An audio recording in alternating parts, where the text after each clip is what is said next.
بسم اللہ الرحمن الرحیم۔ محتاجی سے چھٹکارا۔ یا عزیزو کا ذکر محتاجی سے چھٹکارا دلاتا ہے۔ صبح کی نماز کے بعد اسے روزانہ 100 مرتبہ پڑھنے والا کبھی کسی کا محتاج نہ ہوگا۔ رزق میں برکت کے لیے وظیفہ۔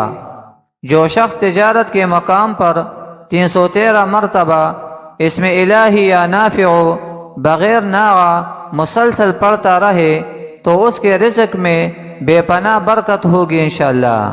رسول اللہ صلی اللہ علیہ وسلم نے فرمایا، جس نے سورہ بقرہ کی 2 آخری آیتیں رات میں پڑھ لی وہ اسے ہر آفت سے بچانے کے لیے کافی ہو جائے گی۔ رسول اللہ صلی اللہ علیہ وسلم نے فرمایا، اللہ تعالیٰ کے یہاں سب سے زیادہ ناپسند وہ آدمی ہے جو سخت جھگڑالو ہو۔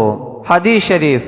رسول اللہ صلی اللہ علیہ وسلم نے فرمایا، گناہوں سے توبہ کرنے والا ایسا ہے جیسے اس نے گناہ کیا ہی نہیں۔